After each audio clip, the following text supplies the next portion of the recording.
Welcome to the Veriditas Podcast, where we explore heterodox thoughts on politics, sex and culture with an exciting lineup of guests. I am your host, Dr. Petra Bueskens, and I'll be asking guests, what is it that distinguishes this political and cultural moment? Why isn't the world making sense anymore? What is reality in an algorithmically driven world? How can we regenerate our psyches and societies?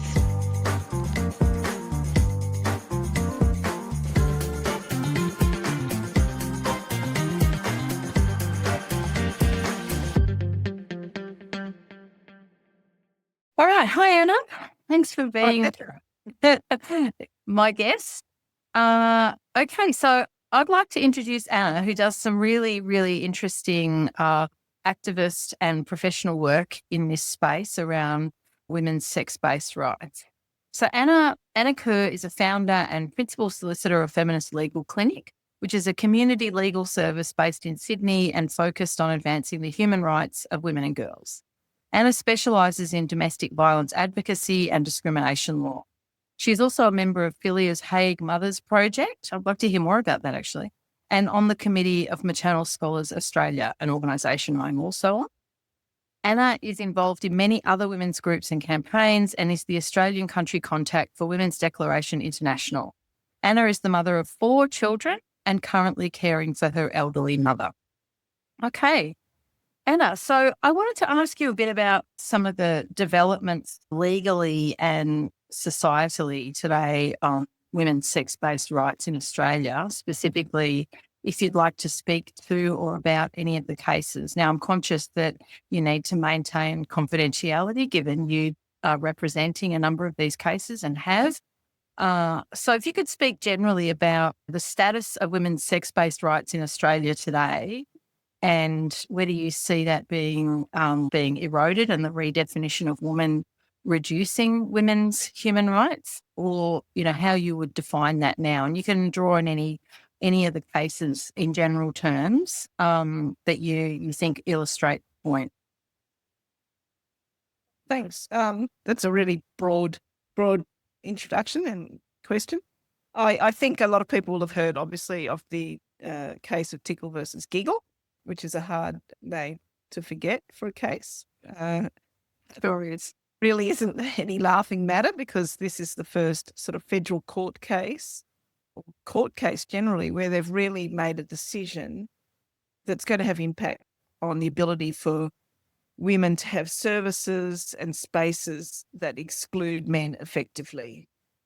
Because this decision has really, the judge in this case has taken on the recommendations of the Sex Discrimination Commissioner, whose submissions to the court were that sex is not based in biology, it's not binary, it can be changed. That's the position of the Australian Sex Discrimination Commissioner. The judge in the matter, Justice Bromwich, accepted those submissions uncritically and also made reference to a long history of case law, of cases where it has been accepted that individuals can change sex. Often those were cases where court decided really on a compassionate basis to recognise somebody had changed sex. But this case is different because this is a case where a woman, Sal Grover, who's the CEO of Giggle for Girls, which is an app that she founded and set up with the idea of having a networking space for women online, which would be free of male harassment. That was the specific purpose of it. And she attempted to have that. And it's failed because Roxanne Tickle insisted that he should be allowed into that space. And Roxanne Tickle was an individual born male who has subsequently had various surgeries and has successfully made changes on his birth certificate so that he is now legally female. Mm-hmm. Mm-hmm. So as a result, he was successful with this case. He brought a case that it was gender identity discrimination. And as a result, he was awarded $10,000 in general damages. Now, The Giggle have to pay. yes, Mm-hmm. Giggle and South Grover. And I believe the intention is, by Salgrove and Giggle to appeal the case.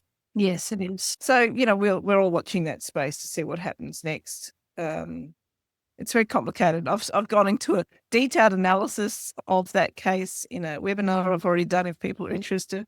Yeah, I'll put the link in that. So, I mean, that's one issue that we have. Another case that's ongoing is the Lesbian Action Group's case against the Australian Human Rights Commission. Lesbian Action Group applied for an exemption so that they could hold lesbian events where they could exclude men generally. Can you clarify for people who don't know what an exemption is? Because I think it's quite important. Yeah, so they wanted to be able to exclude men, heterosexuals, and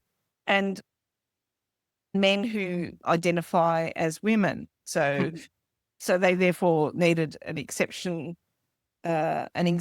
from those provisions of the discrimination legislation, which have sex and sexual orientation and gender identity as protected attributes. In other words, the Sex Discrimination Act has provisions which prohibit you from discriminating against people on the basis of their sex, their sexual orientation, or their gender identity. So if you want to have an event where you do exclude people on those as a result of those attributes, then you can request an exemption if there's a good reason. And one would think that a lesbian event, there should be able to be a boundary around that it's actually for lesbian women. Yeah. Exactly. Well, exactly. And in fact, there's permanent exceptions in the Act for activities which by their nature can only be offered to one sex. For instance, yes. Well, in previous times, we would have all accepted that a lesbian event by its very nature was only available to women, would be by definition a lesbian event.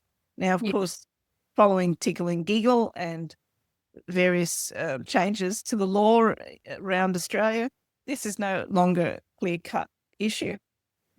And so we have the situation where the Australian Human Rights Commission refused that exemption.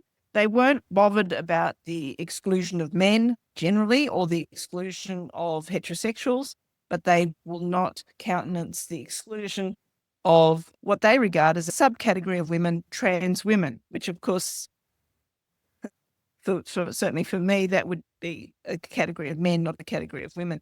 But of course, under our laws, we've now accepted that it's possible to change sex. And of course, the federal court has accepted that it's possible to change sex. You mean with the Tickle versus Giggle case at the start of this month? Yeah. That's right. So, that's why it was so significant. Yeah, so we've got a situation where that we've created a legal fiction, and it's not just created by the federal government and its laws, but each state has now passed various legislation allowing for change of birth certificates. Just to wrap up on that case, so what is the name of that case and which court is it currently before, and when can we expect an outcome? So that case is the Lesbian Action Group against the Australian Human Rights Commission, and it's a court case. It's before a tribunal. Administrative tribunal. It's still called that at the moment. I think that's shortly to change the name of that tribunal, but that's what it's still called. And we've had the hearing, and the decision is expected before Christmas. That's about all we know. Yeah. Okay. And what have you got any comments, if you feel able, to make about where you think they're going? Is there a good chance that it will uphold the right to discriminate in that more pro-social sense, or not? I can't call it. I mean, it should, from my way of thinking, it should be a straightforward matter to recognise that lesbians should have the right to have events and meetings where they can exclude all males, including those who claim to be women. But clearly the law is in a complicated place at the moment. Where effectively, there's a legal fiction that's been created. We've acknowledged that individuals who now identify as opposite sex, that effectively changes their sex. So just the very act of self-declaration results in a physiological transformation, according to our courts now. Which I mean is so fundamental to those of us who don't hold that view, because our worldview has literally been rendered illegal in many respects. In this case scenario, it's moribund. In the worst, it makes outlaws of us. Well, it is getting to the point where I'm starting to feel nervous about using accurate pronouns because Me too. Certainly it's happening in various places around the world, and certainly I've known activists here in Australia to have received a call from the police. Each jurisdiction is a little bit different. We've got vilification laws, which you can be on the wrong side of the law if you're doing anything to incite hatred, contempt, or ridicule of individuals on the ground of their gender identity. So you certainly don't want to be doing that. By definition, saying that person is a trans-identifying male or a natal male or was born a male can start to be in that category. So in other words, we're not allowed to use language to describe the reality as we see it. Well, I hope not. I mean, at the moment, we've got one case in the ACT, which was a tribunal case, so it's not any very heavy precedent. Initially, the tribunal found that misgendering, as they call it, misgendering, when you use the pronouns that the person doesn't want you to use, they did find that that was vilification. But we kind of took that on appeal or review within the tribunal, and then at that point they found that misgendering wasn't vilification. So that's an ACT case. I'm just trying to think. I'm not sure whether there's other cases, but certainly it's something that's being considered, and there's more legislation getting passed all the time, and it's heading in that direction where it's getting to the point. And certainly people are being issued in their workplace with directions that they must not misgender people, and that could be considered a occupational health and safety issue. I've had a client contact me telling me that she's got a workplace policy. It hasn't been put to the test yet as to whether that's lawful. I think you're being inundated, Anna. I know we talked before this podcast about not getting into particulars, but given that this is changing as we speak, I mean, the laws, it's been over the last 5 years, let's say dramatically, but, really with the Tickle versus Giggle judgment and some of these other cases that are redefining women out of legal existence, let's say, I imagine that as this rolls out in workplaces more and more, you must be getting a lot of people contacting you. I am, and unfortunately, we just don't have the capacity to really address all of the inquiries that we get and respond to each of them to the extent I'd like to. I mean, a lot of these things need to be challenged, like workplace policies, for instance. It wouldn't be great to have the sort of resources where we could proactively challenge all of these things, but we're really just having to just do the bare minimum that we can manage, which is when women have, I mean, the LAG case, the Lesbian Action Group case, those women had commenced that application. They hadn't had legal advice. So often you're just sort of coming to the rescue because women are kind of needing urgent assistance. Unfortunately, we haven't been very strategic, and we don't have the resources to kind of work out. We really need, because every state has different laws, every state and territory. So just on top of all the different changes that are taking place, let alone working out how can we challenge some of these laws, because some of them, I think there are some strong arguments that they're, potentially unconstitutional. There's certainly, I think, an argument that some of these laws which recognise change of sex rendered the Sex Discrimination Act unworkable. I mean, it's no longer, there's no sex-based rights you can't protect them anymore because sex doesn't exist anymore. That's right. The Commissioner doesn't recognise it. She says it's this nebulous thing which can change. Yeah, sex has been collapsed into gender, which means, I agree with you, it's nonsensical now. The act has become nonsensical. I wonder if you can speak to that point that many of us as feminists feel there's been this cynical appropriation of legislation that was set up for women's equality because, for example, women got paid less or were forced out of the workforce, or any number of small and large discriminations that women endured are being effectively eroded for the sake of an agenda that undermines women. Yeah, I think laws that were put in place as a result of feminist activity, and they were specifically to protect women from discrimination and also from male violence and abuse. So this isn't just the discrimination laws. We also see the domestic violence laws are being misused a lot. So that it gets to the point where some of these laws, which were meant to protect women and their children, are now becoming weapons against us. And you've got to wonder, is this really an advantage anymore? So for instance, if we can't have women's spaces, like women's refuges are impacted, women's domestic violence counselling services, of course we know about the impacts on women's sport, the jails, the women's jails are now, men are being moved into women's jails. And this is being justified because of discrimination legislation. That's the same discrimination legislation that was meant to protect women. Beggars belief, really. And now it's being used as an instrument to expose women to greater male violence and abuse. So there are people who are calling for the repeal of the Sex Discrimination Act. I mean, I would hope that we don't go down that path. I think we want to keep the Sex Discrimination Act, but something has to be done to repeal those amendments. Yeah. Render that inoperative, like adding gender identity and then interpreting it in such a way that it's in conflict, in competition with the... Yeah, that it collapses sex. It's like a lot of this stuff. I often say, why can't we have a third bathroom or a third sports team or a third prison? Now, I get that in some cases that's about resources, but we find resources for all sorts of things, including the bureaucratic infrastructure that's driving this agenda. And therefore, I find it interesting that we can't have a third one and respect natal women or biological women or whatever the term you want to use, because I actually have a certain internal resistance to qualifying women, like that. Now we're a subset of our own category. So I'm resistant. I certainly won't use the cisgender term. But why not create a third category so it wouldn't create conflict? And it's as if that's somehow pie in the sky, but it's not. It's an obvious solution here. It's not about removing the rights of trans people, but it's about upholding the sex-specific rights of women. I mean, how do you see that?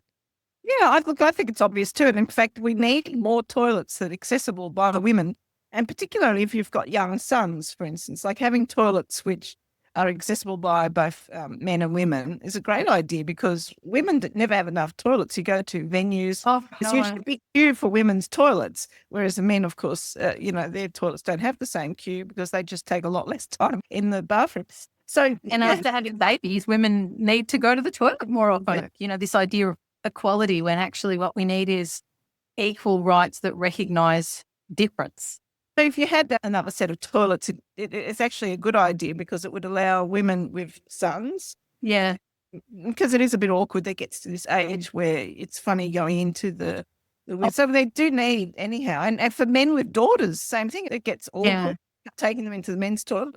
So, I think that there's a need anyhow for additional toilets which can be accessible by both sexes. So they should start building that in, but instead they're going and turning all the bathrooms into unisex. Which has massive effects on women. Like my friend worked in an office in the city a few years ago, and she said a lot of the women from non-Western cultures and Muslim women felt they couldn't use the toilets anymore, and they would walk for miles and miles or hold on, or, women who feel unsafe because they've had sexual violence in their past won't use toilets. So the net effect of this is that there's a whole subset of women now who don't feel safe to use spaces that were created for women. So they're reintroducing what used to be referred to as the urinary leash, which was before even the suffragettes. I mean, it was one of the very first things that activists really did, was to get women's toilets, because they couldn't go out in public for any length of time because there were no women's toilets, which kept women tied to the home, because if they went out, there were no public toilets. Women had to lobby very hard to get women's toilets in public places. That allowed them to have, an involvement and engagement in public life, like Parliament, places like that. They didn't have women's toilets for a long, long time. So this gender identity ideology is really effective in winding back all the things that women fought for. So something like women's refuges, for instance, like that, it's really, the impact's really severe. Like, you can no longer rely on these places to be exclusively for women. So both in terms of the staffing and in terms of the people accommodated there. And as we've seen that notorious case in Scotland where they had an individual, a male, who was identifying as a woman, running the refuge, and he admitted a person who was a sex offender, a rapist. He accommodated them in a women's refuge full of traumatized women trying to escape male violence. So it's horrendous. Absolutely crazy. So, and of course the jail system, the fact that you got all these women who are now potentially going to be in cells, sharing cells with men who are claiming to be women, and most of them seem to have a history of sexual violence. Well, that's what I'm noticing too, the history of sexual violence. I hate to refer to Elon Musk's tweets, but I'm not sure if you saw that tweet that showed the breakdown of sexual violence in the male population. Read a number of these articles now. They're overrepresented. So it's not even that they are offending to the same extent as males generally, which I would expect, but they're actually overrepresented. Yes, overrepresented substantially. I wasn't aware of that until very recently. It's putting women in essentially the very situations, let's say, with the shelters and the refuges, in the very situation they're trying to escape, but with a stranger rather than, usually they're escaping the man in their household. Actually, the worst nightmare. Imagine being locked in a prison cell with a man who's a rapist. I mean, really can't think of anything much worse. It's cruel and unusual punishment. Agreed. It's an absolute cruelty. Almost one thinks that, are we being mocked? I mean, it's just appalling at some level. So I wanted to ask you about, I guess, a couple of things. One is if you wanted to get into the different laws that have been passed in very recent years, and there seems to me that quite a few were passed in the sort of 2018 to now period, with key legislation in Victoria being passed right at the announcement of lockdowns, for example. Few people were aware that the Gender Recognition Act just went through at the same time as, states of exception being called, and people's minds are on other things. But, there's the birth certificates, there's the Gender Recognition Acts, there's the, adding to the Sex Discrimination Act.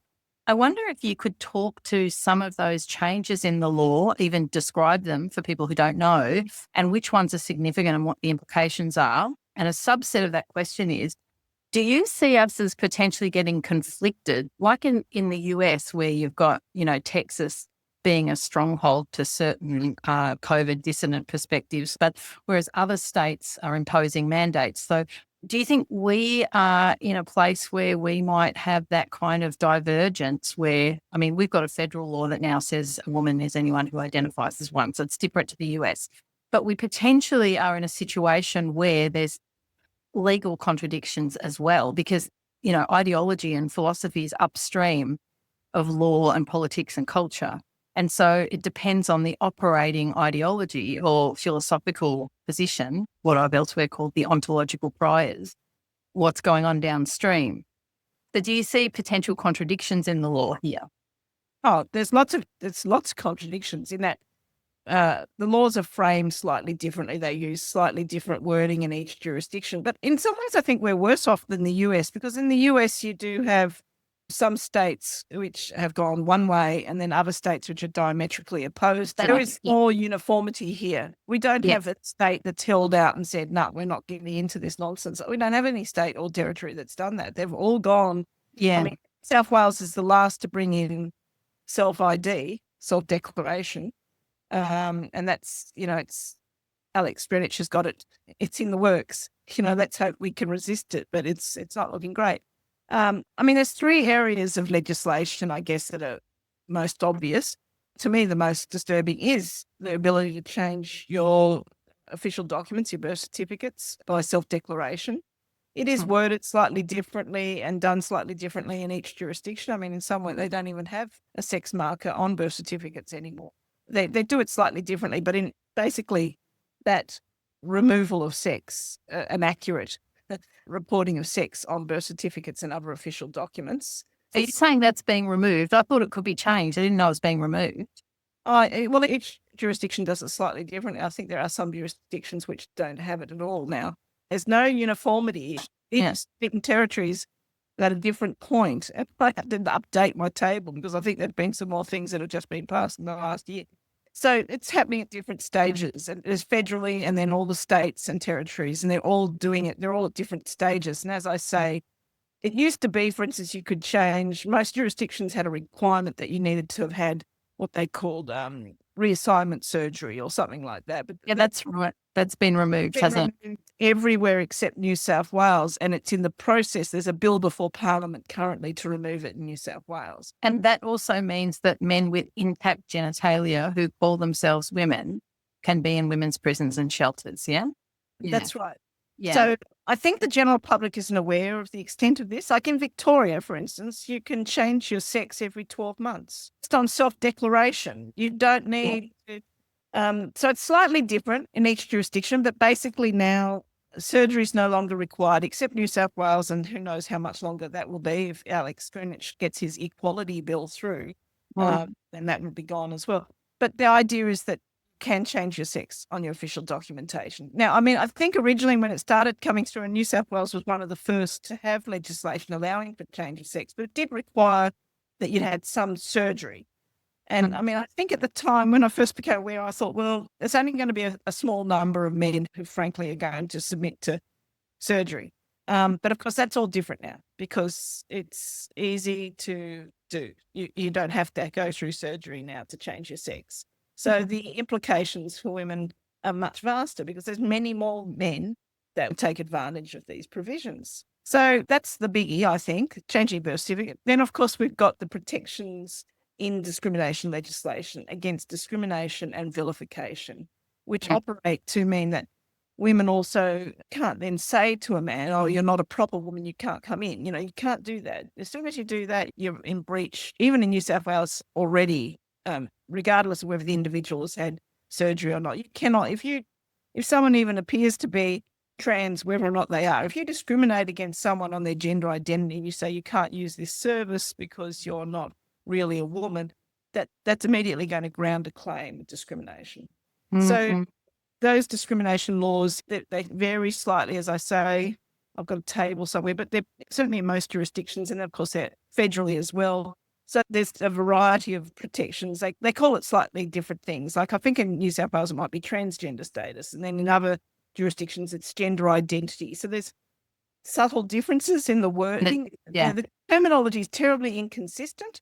And I mean, that may actually provide us with some recourse. I was going to say there's potentially a wedge there that, Well, there's some, I mean, at New South Wales, we still have definitions, I think, of man and woman. They've been taken out of the federal legislation, but I think we still have them in New South Wales. But again, Alex Greenwich's equality bill, I think, has plans to amend the Anti-Discrimination Act in New South Wales. So he will no doubt change all that if that gets passed by Parliament. So you've got the changing of birth certificates, you've got the discrimination provisions. As in the SDA, the amendments to the Sex Discrimination Act, you mean, in 2013? SDA is the federal act, but in New South Wales, we have an Anti-Discrimination Act. I think yours is called Equal Opportunity Act. Every state has its own discrimination legislation. So people get very hung up about the Sex Discrimination Act and the 2013 amendments, but really they're not that significant. I mean, even if we change that, it's not going to change anything because each state has its own discrimination legislation. Yeah. So it's supported by almost like there's multiple tiers of support for that overarching ideological change, and legal change. That's right. So changing just the federal act is not in itself necessarily enough. I mean, I think there's an argument that the Sex Discrimination Act federally is rendered inoperative by provisions that recognise change of sex. And I think if we could get that argument up, but that argument was run in the Tickle versus Giggle case unsuccessfully. It's a sort of constitution. Can you talk about that point? We've talked about it off camera, but I think that's a really interesting point for listeners to hear. So, because of course, I mean, you know, a conventional feminist would be like, what? We can't get rid of the SDA. That's really important. It was a historic achievement. And maybe conservatives, and I'd like to talk about the new alliances, the heterodox alliances, maybe after this point, but might be quite pleased with that because they don't like liberalism and progressive notions of equality. So where do you sit as a feminist in relation to, you know, the suggestion that we overturn the SDA or get rid of it rather? I think it's most unwise, actually. The constitutional argument that I was referring to is one where if federal laws and state laws, if there's an inconsistency, then the federal laws triumph and the state law is invalid to the extent of the inconsistency. However, Yep. I think what was found by Bromwich, the judge, was that the Sex Discrimination Act did not intend to cover the field. It didn't intend to be exhaustive because each state has its own discrimination laws. And so there was no intention by the federal government to be the last word on discrimination. So Bromwich said that even if they hadn't removed man and woman, the definitions out of the Federal Discrimination Act, it wouldn't have made any difference because the federal government did not impose those definitions on the state jurisdictions and did not intend to and could not impose those definitions. So the state legislation that we have all around the country, which protects transgender, discrimination on the basis of gender identity, would still operate. So it wouldn't make a discernible difference. I mean, I think there's another argument, which is subtly different. And it's one you don't share, but you're about to explain. Yeah? Well, I think that the Sex Discrimination Act should stay because the federal government has international obligations under the human rights treaties that it's signed up to, which include CEDAW, the Convention Against the Elimination of All Forms of Discrimination Against Women. And in order to implement those obligations, it put in place the Sex Discrimination Act. Got it.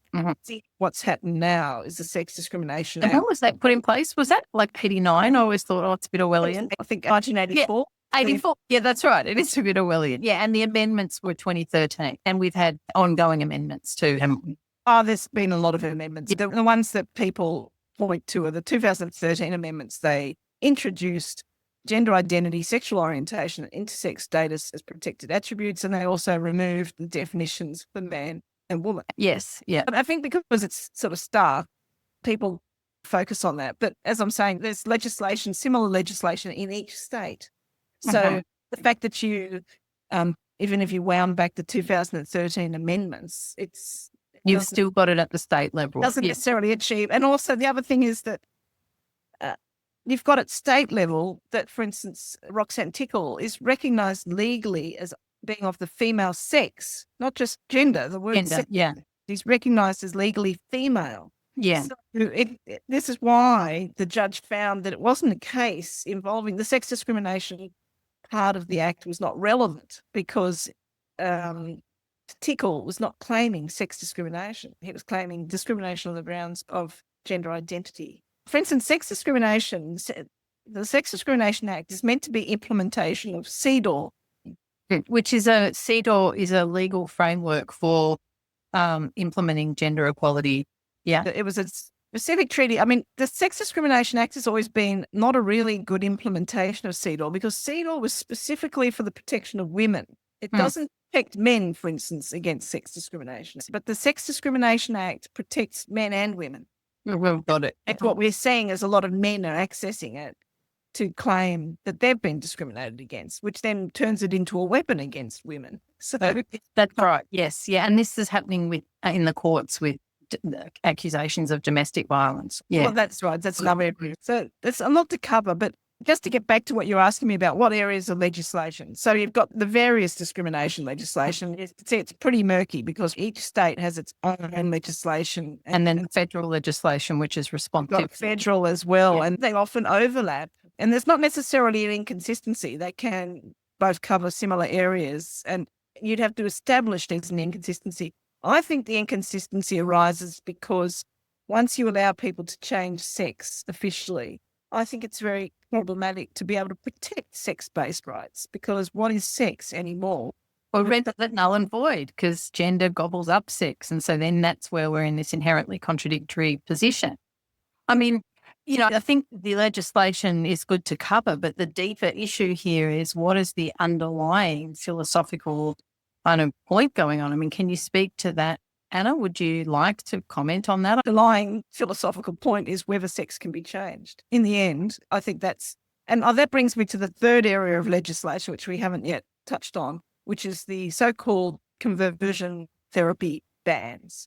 Yeah, well aware of as a therapist. Yeah. And again, each state has different legislation with slightly different title and wording, but these are bans which basically stop particularly health professionals, but in some cases they stop everyone, like parents and teachers as well. So depending on which state you're in, they're more or less draconian. But they say that Who's the most draconian? Victoria. Victoria's pretty bad. Yeah. I think ACT's pretty bad. I'd have to go and have another look at them. I think we got some concessions in some places, but anyhow, I mean, there was concerted efforts to oppose this legislation. Yeah, there was. Yeah.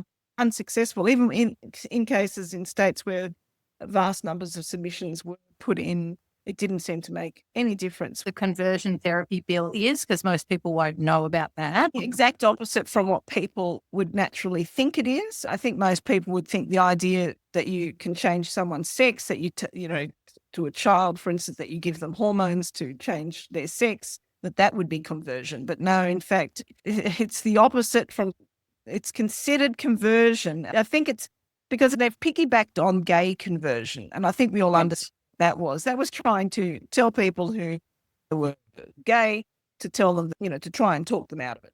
Yeah, to tell them it was sinful or wrong. It's usually religious groups that practice this. And bizarrely, And it involved a lot of shaming, a lot of forcibly repressing, simply saying you can't be that self, you can't be sexually oriented to the same sex, so you must change to be good and pure. Yeah, it was pretty dark. It kind of comes from the 50s, although I accept there was a different values system there. But no one who has a critique of the trans activist agenda no one I know would want to support such a therapy. We would all disagree with it on human rights grounds. And the bizarre thing is that the exceptions that they're including in some cases are for the churches, which is really bizarre because, frankly, the only groups that we've heard of that really practice conversion therapy are religious groups. So, and yet they're promoting some exceptions for them in some jurisdictions. I think that's because it's intrinsic to their belief system to be pro, say, heterosexuality or something. And so because it's intrinsic, there'd be no way of imposing that, or conversely of not recognising the church's position without undoing the capacity to have that belief system. So I guess there's a nod to that, because otherwise it would be... But it does render it a bit pointless, really, because that's the only type, when I've spoken to clients, the type of that pray the gay away, that has been happening. I mean, some people say, oh, it doesn't happen anymore, but it's not quite true. I have had clients and people tell me that they have had that done to them. It's always by religious groups. So, but anyhow, so back to the conversion therapy bills. What do you think are the legal implications there? And what, can you refer to any cases that you're comfortable? Again, you don't have to betray any confidentiality. So they've added gender identity as well as, homosexuality. And therefore, if let's say a young person is of the view that they are in the wrong sex and that they should really be the opposite sex and they'd like to take hormones and potentially have surgeries or whatever, if you try to talk them out of that, you could be prosecuted, not just sued, but prosecuted. And in Victoria in particular, they've got some very draconian jail sentences, up to 10 years. So if you, for instance, as a health professional, if you tried to discourage someone from going down the path of taking hormones and having a mastectomy, for instance, which is common, and people say, oh, it doesn't happen. Well, it does happen. A lot of it happens. So that's... You mean mastectomies happening? Mastectomies have been happening with young people. Yes. I've heard a number of trans activists say it doesn't happen, but it certainly does happen. It's well documented because the court system, there's been cases that have been approved through the court system on plenty of underage people. So, well, I mean, we were talking about Jennifer Bilek before. She has a slide up on one of her recent talks that shows the growth in the pharmaceutical industry of double mastectomies. This is in the US, in the billions for young women. So, it's literally an industry. Yeah. And people should be aware that even as a precursor to the mastectomy, well, I mean, the hormones do terrible damage. But and the blockers, but also, the binders. The binders do a lot of damage. And I mean, I've just seen an image recently to breast tissue. Do you want to explain what a binder is? Not everyone knows. Some sort of very tight covering that girls wear across their chest to squash flatten their breasts. Right. So the thing is, if you wear that for an extended period, as some of these girls are likely to do, it does do a lot of damage, which I think is a number of the women that we've supported have been very keen to have the mastectomy. And I think, and if you talk to them closely about it, one reason they are is because their breasts have been damaged. So their breasts are already quite unsightly because they've really done a lot of damage. And so that then causes, encourages them to. So each one of these things makes the young person want to take the next step. So if you have the binder, you're more likely to not like the look of your breasts and to want to have the mastectomy. And then already all of it leads to knock-on effects that are called unintended consequences, but there just happens to be a handy pharmaceutical solution for that costs the thousands. Yeah. So I mean, that's back to that industrial model that this is. If you take hormones, it leads to vaginal atrophy, and then that makes you think, oh, I'll have a hysterectomy, and that will get rid of those pesky problems. Not that it does; it then causes other problems. But it's so that's right. The knock-on effects. So none of these are harmless. None of these interventions. No, as we're told. But I think the other part there, just referring to conversion therapy, if I just put my therapist hat on and speak to that, it's not only about, you can't discourage someone or you're potentially facing a jail sentence if there was a complaint, but it's also that just what psychotherapy is at its best is, I hate to use this term, but I think it's accurate here, a safe space to explore one's feelings in a non-judgmental, supportive context with someone who's trained. And that capacity to explore and the therapist's sense that they also are in a safe, let's say, legislative, policy and cultural space gets damaged. And so what I see now, and no one's going to talk about it because of the risks, but is that therapists aren't doing the same kind of work. They're either pretending they agree and just not doing that kind of practice, or they're disagreeing and then finding themselves in outlaw status, or they're disagreeing and withdrawing from that work. But it means that the kind of critical work of exploring what gender identity means is not happening or is highly compromised because of this legislative framework. And for some of those young people, that's really critical. How can they explore what their gender dysphoria means if therapists are facing legal sanction with prison terms for doing the work that is therapy? Therapy is not affirmation. If someone came to me with anorexia nervosa or clinical depression, I don't just affirm it. Explore what it means symbolically, emotionally, and the history of that person's family. And so, there's just no subtlety that's able to be explored. And, I have therapists coming to me concerned about how they can do this kind of work because they want to do exploratory work. Well, that's what it's called, but it's just therapy. Yeah, it's not anything fancy. It's being given labels, but only in reaction to this edict that everyone practice affirmation. But I don't think it is a kind of special. I think it is what therapy is, to explore the meaning of symptoms. That's right. So the moment you don't take on the chosen name and pronouns of this person, you're putting yourself at risk, aren't you? Yes. So in those jurisdictions with the really draconian laws such as Victoria, it's particularly problematic. The sentences are very significant and very frightening. I think that's some of the most frightening legislation. Yeah, I agree. And it's having the desired effect. Yes. No one would. Nobody who doesn't agree completely with the whole affirmation model is going to counsel these young people, or no one's going to do it because it's too unsafe. That's right. It's too unsafe, which leaves a highly vulnerable group that if you hold our view, let's hope freedom of speech holds long enough, get your submissions in to the MAD bill, misinformation or disinformation bill, that we can still practice gender critical beliefs or beliefs and philosophies that promulgate the idea of exploratory therapy, because we're rapidly butting up against a legal wall that says we can't speak, we can't utter the beliefs that we hold, whether they're gender critical or, sex realist, that's another term, or whether it's about how to practice psychotherapy. And they can't be taken to another state as well. The Victorian legislation, I mean, I think there's some real constitutional questions about the validity of some of these provisions, but it does attempt to have extraterritorial reach in terms of putting prohibitions on children being taken, for instance, interstate to get this sort of assistance, and even therapists who, for instance, might advertise services which are an alternative to the affirmation approach could be putting themselves in breach of this Victorian legislation. I'm not aware of any cases that have put that to the test, but I'm not sure if we'd even hear about them, because there's also some kind of disturbing provisions in that legislation which might mean that we wouldn't hear.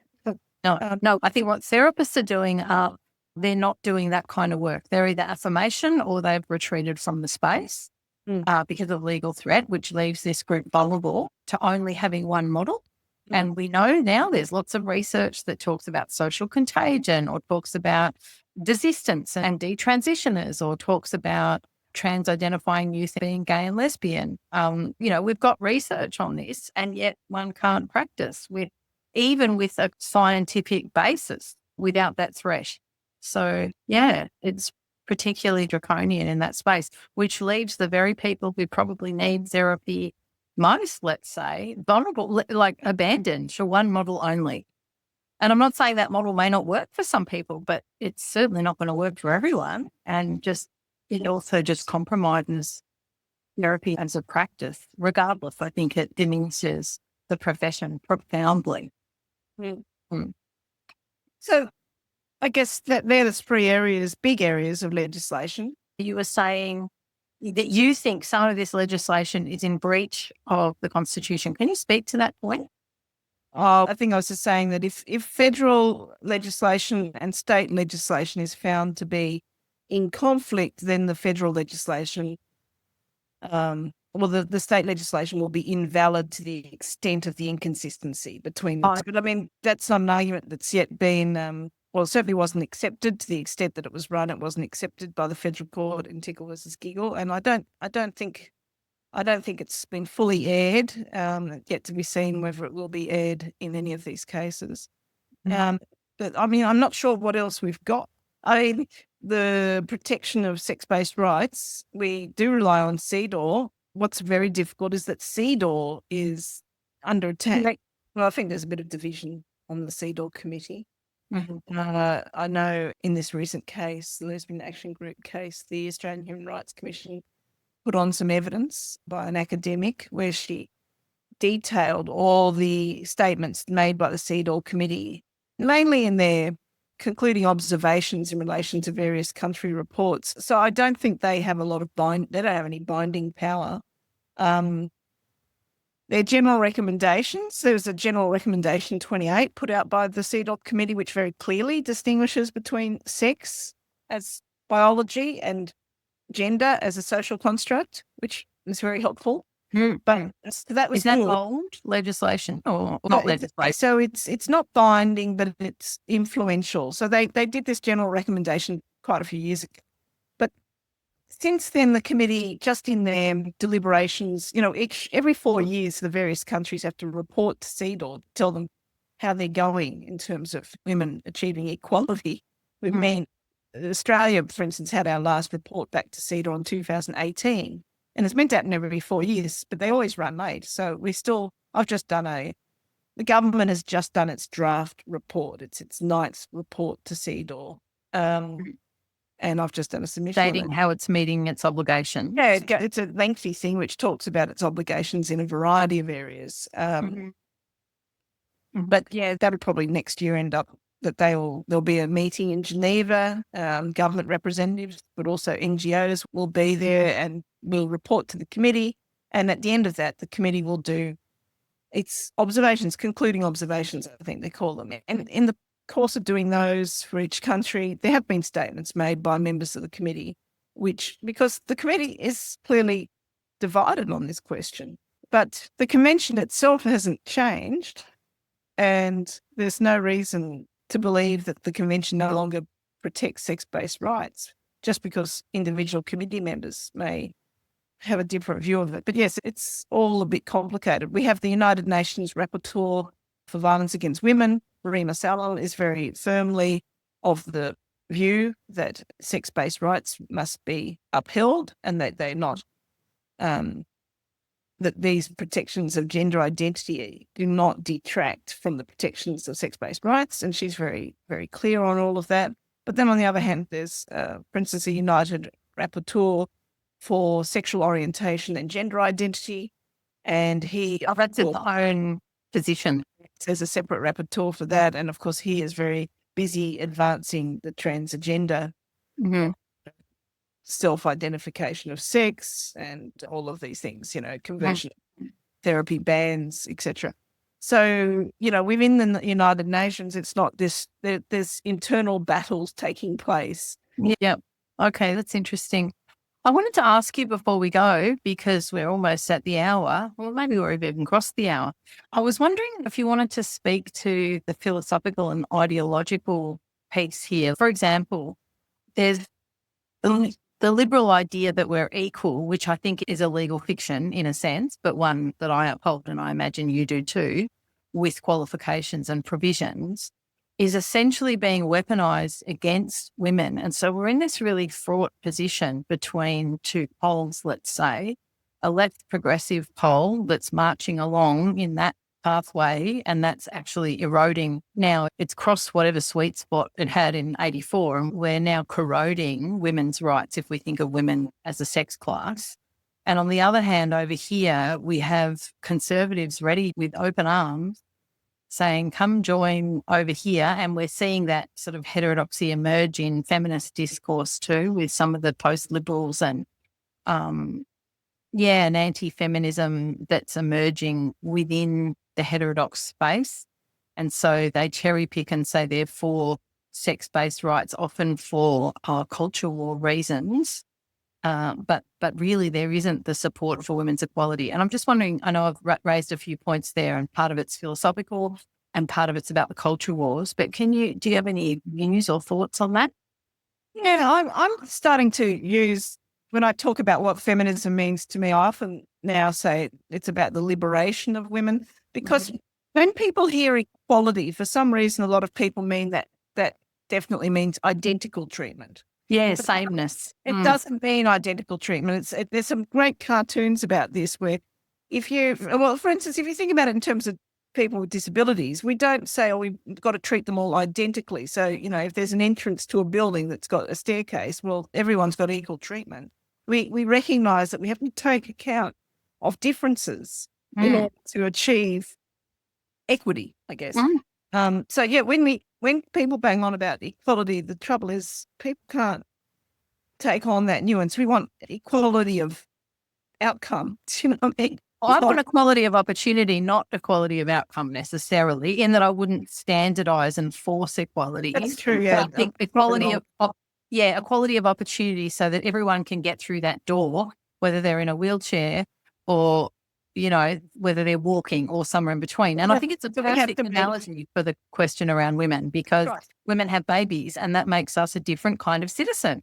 Exactly. But that's not the only, but that's just one example. Yeah. Well, the pay inequity that we experience, a lot of it is, not all of it, but a lot of it is tied to the fact that we take time out of our careers to have babies, not forcing us to not take that time out, because that time out is very important for society, that women do take time out to have children. And I don't think that it's all about trying to minimise that. And at the moment, there seems to be this push towards minimising our role as mothers, for instance. Always has been. But what I notice is a new discourse where people say that's the fault of feminists, especially in heterodox spaces.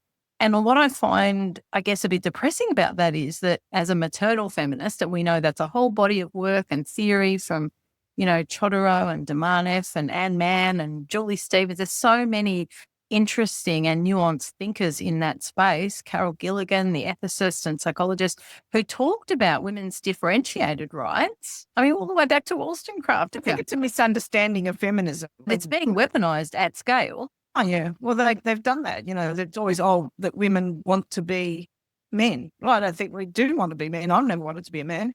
I think that's why I tend to talk about women's liberation, freedom from oppression. And it can be very oppressive to, for instance, be expected to return to the workforce very quickly and not be able to spend time raising your children. That is extremely oppressive as well. The idea. Yeah. Yeah, so both are oppressive. It's oppressive to be told that you cannot continue any participation in the workforce. And it's oppressive to be told that you must, even when you feel that there's a need for you to be at home with your children. Both, Which means you're elucidating a more nuanced view, but increasingly, and there's no surprise, that kind of nuance has been removed. Any of us who are feminists or women's rights activists are kind of collapsed with, post-structural queer theory and the agenda that actually you and I are quite critical of, and which is to say, a weaponized trans activist agenda. And yet I just noticed that there is this kind of blaming of feminism in a very two-dimensional and militant way. It's very well, doesn't it? Yes, it really has bought into that, and then now it's all fashionable to be anti-feminist. I'm not saying anyone should be, and I think different terms can work, and I can see how that term has been so co-opted that many don't want to use it. I'm thinking about Megan Murphy or some of the others that no longer use the term feminist anymore because of the way in which it's aligned with a kind of left militant censoriousness and post-sex world. And I agree with that, but I still think that there's something missing in blaming, whether we call them feminists or women's rights activists, for what is actually happening here, which I think is much more top-down and funded, like Jennifer Billick's work shows, rather than some sort of grassroots feminist idea that we all just want to be the same as men. No, we just wanted rights. Manipulation of language, including the meaning of feminism. I mean, I'm not going to accept somebody else's definition of what feminist means. I use it according to what I understand that it means based on my reading, which doesn't mean that I agree with everybody out there who claims to be a feminist. In fact, exactly. That doesn't accord with my understanding. So I'm not going to let others define the language. I mean, at the moment, they're defining what a woman is. Like, this is crazy. I'm going to keep using the word woman. I'm not going to start adhering to their, language that they insist that everyone else must use. We must now refer to ourselves as cisgender women, according to them. Yeah, that makes you an outlaw. You'll be the lawyer in prison. Like, I'm the therapist. I'll be in the next cell. Well, that's an interesting question. To what extent, on a personal level, you adhere to principle? I certainly don't intend to go to prison. But at the moment, I don't think it's reached that yet. And I do wish that women would speak up now before it's too late. Yeah. I think it could reach a point where it's no longer safe. I think we have butted up to that line. Women need to speak out now because you can't. Everyone needs to speak out now, actually. Yeah, exactly. A lot of people just don't, it doesn't impact on them. Well, they don't realise. I mean, this is like what happened with COVID too. They don't realise the implications of, say, an emergency bill that just gets renewed. It's very rare for politicians to relinquish power. And this is in part about power because it's about defining what a woman is and defining how we can use language and the belief systems we can hold. So do you see then, this, some people say there's a horseshoe theory, the right and the left are joining up. I mean, what do you think's happening in that heterodox space? Do you want to comment on that, the ways in which the left have become more militant, but on the other hand, one doesn't want to jump out of the frying pan and into the fire? Yes, the left is that it is got a tendency towards authoritarianism. I mean, it can be useful in some areas. I mean, there's some areas where I think it's good. For instance, let's say we make smoking, we sell cigarettes in brown paper packages. And, restrict its sale to certain people, that sort of thing. Well, I think fair enough, that's authoritarian, but I think there's a very strong public interest argument for it. And so there's a lot of authoritarian things that I think are worthwhile. And there's obviously more difficulty dissenting within the left of politics. The political parties on the left don't allow for dissent, whereas on the right, there's a bit of a moral vacuum generally. They don't care. It's a broad church, as they say. And you can have a range of views, but that's because it's largely a moral political approach. I see that as quite different because a lot at least the centre right hold to religious views and conservative views based in tradition, and I see it as quite moral. But they're not, it's a broad church. Some of them are atheists. Some are, that's the Liberal Party here. They're something else again. I don't know what they are. They call themselves a broad church, but I think that they're mostly neoliberals. They don't hold to perhaps the kind of conservatism that in many ways feminists are often aligned with, like Dworkin aligned with Christians, for example, in trying to challenge pornography, that kind of thing. There's a Right. kind of Well, moral I flaw. think we're both advocating for the same thing, but I think we're advocating for the same thing for completely different reasons. Right. And the radical feminists, we might be both opposed to pornography, but it's not for the same reason. I think that one put a comment on our website. It's talking about how this was terrible because Eve was meant to be the helper of Adam, and this was against the natural order, and the trans stuff. So they're supporting us in saying. And, no, it's really not. I don't think women should be forced to choose between two extremely oppressive ideologies, one which says that women are there to be men's helpers, and another which says that, well, women don't really exist at all, actually. Our differences are not significant and that there's no recognition of them at all. No, I agree. Although I don't mind women being men's helpers if men are also women's helpers. So I think we should all be helping each other. But subjection, institutionalized subjection, no, not okay. And that's where that usually goes. The Christian ideology that the sort of people who are quoting the Bible generally have a view that male headship is the way. I think we wouldn't be in this trouble right now if we didn't. Male headship has a lot to answer for, if you ask me, in terms of a lot of bad things that happen in our society because of male headship with inadequate representation of women.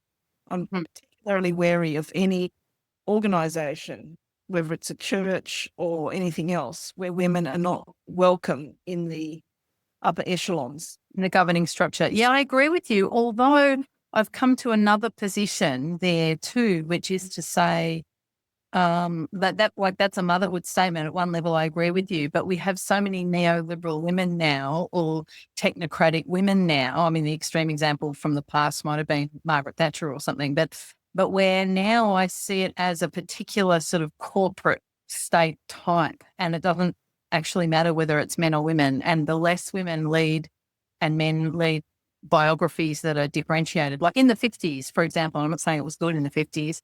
For women necessarily, but that sort of, or earlier, that sex differentiated roles meant you kind of knew who was who, and people had men and women had very different life trajectories, whereas now there's this, with neoliberalism, that's being flattened. And all I'm saying is you get as many noxious neoliberal women promulgating these sorts of ideas, whether it's lockdowns or trans activist agendas, and often from a kind of progressive, woke, liberal-hearted perspective, by the way, not really understanding the implications. Yeah, a lot of this is happening because women think they're being kind. Correct.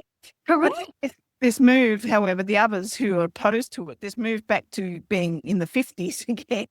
It's one extreme to the next. Agreed. Yeah, the Treadwife stuff's appalling. I think the people who are orchestrating this, because I do believe that there's people orchestrating this at the highest levels, I think that we are playing right into their plans. I think they want to destroy feminism and they want to remove women's control over, for instance, their reproductive rights and their lives generally. And I think that by embracing, let's go back to the 50s and be the trad wife or whatever, I think that we are doing exactly what they had planned. And I think that's where this is heading. So back to that. It's been a very effective movement to really strip us of all those gains that so-called second wave feminism achieved. And the first wave, like the suffrage and the married women. I don't even like the waves because I think there's not just a first and second wave. There's always been feminism throughout history. I agree. I mean, we use them for rhetorical and heuristic purposes, but I agree. You can trace a line all the way back to the 14th century, actually, or Sappho even, but a clear line to the 14th century. So, yeah, no, it's you're right. We have difficulty tracing the line or even further back is because our history is systematically being erased. It's very, very well organised and it happens all the time. I mean, if you just even look how Wikipedia is being written at the moment and the incredibly sexist editorial policies and it makes it very, very difficult for women to get our histories recorded. So every generation of women has to rediscover all of this because our history is being obliterated by men. I can see that. Although for me, it's more about our histories are being obliterated by globalists rather than about men, and I see men and women in that now. And maybe my own feminism has shifted a bit with that. But I understand the point that you're making about men's historical legal power over women. I mean, coverture meant we were literally owned. I mean, as late as Thomas Hardy's novel, I can't remember which one, but the wife is sold. Sorry, you'll have to edit that. See your husband in the background. Sorry. No, it doesn't matter. Doesn't matter. It's entertaining. I was saying something about Wollstonecraft. No. Oh, as late as one of Thomas Hardy's novels, I can't remember, but it starts with a man auctioning off his wife. He's literally selling her. And, that was still possible in medieval society, that a wife could be sold as a way of announcing a divorce. I mean, yeah, it's just, we know that historically women have not had the property in their persons, and that, we would never want to go back to that. But I guess I've come to a libertarian position now around seeing this power grab as a kind of corporate state merger, and that it involves men and women, actually. And that's part of the whole diversity and inclusion discourse. Let's put different faces on the same machine. Let's have, women's faces and black faces and trans faces and disabled faces, but we'll still collect 98% of all the profits, and we'll still make life impossible. But, we'll have the United Colours of Benetton on every corporate. Pretend there's diversity, but it's the PR campaign of faux diversity in the face of the destruction of viewpoint diversity, including feminist views, but really a whole range of dissident views, There's really very little effort to educate, for instance, into the school curriculum. There's just no, for instance, you just spoke about women's rights during the Middle Ages. I mean, there really is very little coverage of feminist history in school. If you're lucky, it'll be covered in an elective. It's not in any way a mandatory thing that has to be covered in school. So kids can go through school, they don't know about the history of suffragettes. They don't know that Australia was one of the first places in the world, Australia and New Zealand, to give women the vote. Even though that we'd be celebrating that in a big way. We should have a public holiday because it's such a big deal. I agree. And when that book was written by the La Trobe academic, there's a big fanfare at the time. And this is something I observe with women's history, is that there'll be a fanfare at the moment, but it disappears. It doesn't become part of the canon. It's very rare. I mean, de Beauvoir's The Second Sex, I would say, is like learned men and women know that book is central. But is that because of her close association with Sartre? I'm not sure. But century will it still be? This is the thing. Well, no one reads books now. So, I mean, that's a second order issue that we're now in a kind of, we've jumped into the matrix. So there's a different set of problems. It's canon. I mean, because whenever men write a book about the history of art or science or whatever, music, they just leave women out. It doesn't matter how big the woman was in her time. Yeah. You go back and look at the history of art and you find there's all these very big women artists that were really, really famous at the time. Yeah. And it doesn't get captured in the histories. They just won't acknowledge it. And I remember that with sociology when because my PhD was in social theory and I was teaching Sociology 101. And I thought, we're always teaching Marx, Weber, Durkheim. That's the trio, Marx, Weber, Durkheim, and then Talcott Parsons and, the others who were the sort of interlocutors and the transmitters of this. But there were key women at the time.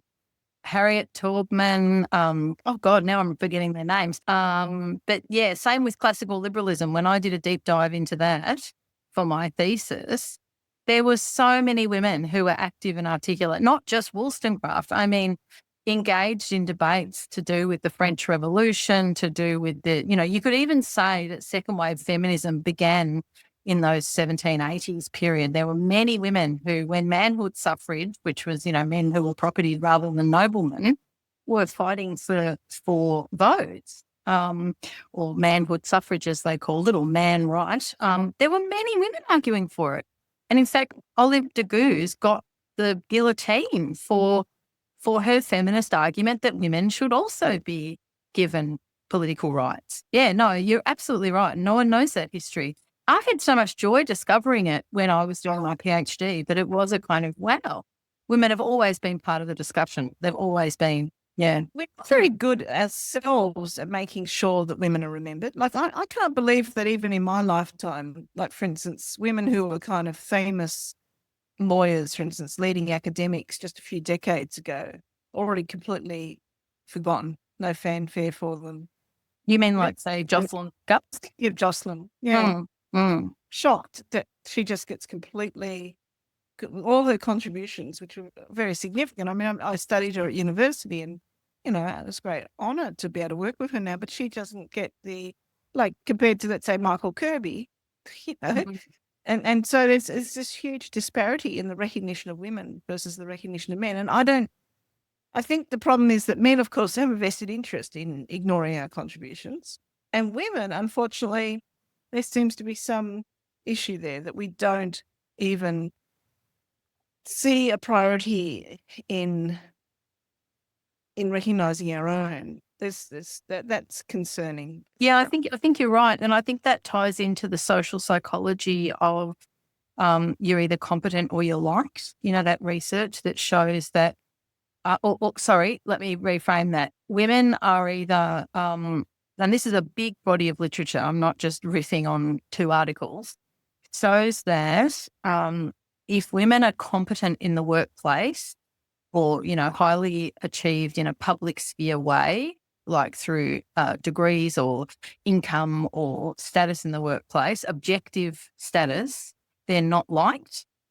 And if they're well liked, they're seen as incompetent or helpmate. But there's no way of being highly accomplished according to objective, let's say, masculine measures and being liked for women. And so I think what happens is, because we've all imbibed that, there isn't this promotion of and celebration of women who are achieved. And even women who I'm ideologically opposed to, let's say Margaret Thatcher, I've mentioned her twice in this podcast. I mean, the way in which she was vilified, even at her death, there was this rage about her. Now, I mean, I think she brought in policies that really did gut the working class, and I understand that rage. But like you say about Kirby and the recognition and celebration, it's a similar point that there would have been multiple male politicians. I mean, some of them who are now being retrospectively associated with pedophilia and so on. I've forgotten the Prime Minister's name, but there's quite a bit of evidence now. They still stand in this position, and yet she'd hated with a kind of viciousness that just, it's not rational. Burn the witch, and, the witch is dead. Did you remember seeing all that when she died? Anyway, the point is, I'm not saying there wasn't legitimate rage about what she'd done to the British working class, but there's a difficulty with legacy. And you see it with J.K. Rowling too now, the way her legacy has been destroyed for her views when she's obviously, and even just this always saying just kids' books or just, but it's a deep story that spoke to so many children and so many adults that retells not unlike a Tolkien story. The greatest literature ever. I mean, I just think it's really, really very, very... Yeah, my kids absolutely love it, and I've loved it too. And yet, but her legacy is being destroyed. And this is where, you see many more boomers willing to speak up and speak out against this forced transgender agenda. But I also noticed that those who don't want to, and I've even been contacted privately by some, are protecting legacy. And her legacy has just been so destroyed. I mean, she had to give back that Kennedy Award, and yet she's outstanding. She's standing by, actually, the beliefs she promulgates in those books. Yeah. So, she'll create a legacy of another kind, one hopes. Yes. Who knows? It's really hard to know whether this is all going to resolve in the next few years or whether it's going to last our lifetimes. It's a really big question, isn't it? When is this going to end, this craziness? I don't think it's going to. My view, and I've written about it in, 3-part essay, but it's more about COVID stuff, is that we've now got a bifurcation and we've broken off from the dominant culture. I honestly think that. I don't think we're going to be reconciled with the dominant culture anymore. The question is, will we be allowed to still hold our views? Because I think we're seen as antiquated. You might as well see us as some sort of primitive tribe. And I know that language is loaded, but our views... I think we're like the witches. But it's not only women, it's the whole cohort of people who hold to sex realist views, for example, or who don't want to just plug into the matrix, who draw the line at the QR code. And there's myriad ways, who don't want surveillance, who don't want to be turned into data, all of that. those of us who aren't on board with that, I think are no longer part of the dominant culture. We might as well be like the Amish. We're just like 100 years on. Imagine this is how the witches did feel. You know, how the witches are sort of a bit marginalised from the main society because they weren't married. They were somehow, whether they were widowed or single women or whatever, they were on the margins of society, living on the outskirts of the village, practicing herbal medicine. Yeah, because they're often skilled in midwifery or herbal medicine. Yeah, things like that. And they may have been doing all sorts of interesting things. Brewing beer, apparently, was another thing, which is no doubt one of their concoctions that they had with which to bewitch men under their control. So I feel like we're the same. Like we're just be on the margins of society, practicing our art. But we won't be able to still practice within. And so then there's a whole lot of literal social justice questions around how to earn an income and how to be a citizen in good standing and how not to be scapegoated and actually, persecuted in a big way. And I mean, you can see why you just kind of want to be on the outskirts of society because otherwise it's too risky. I mean, because if they need a scapegoat, it's going to be, in fact, in the Middle Ages, of course, they found a scapegoat, whether you were there or not. More and more I want to hang out with my sheep. Your familiars, that's right. You've got to have your familiar animals with you, which is such a comfort. They are. I sort of feel more and more affinity with these women. Yeah. Well, you need to come to the Farm, Anna. I've said it for a while.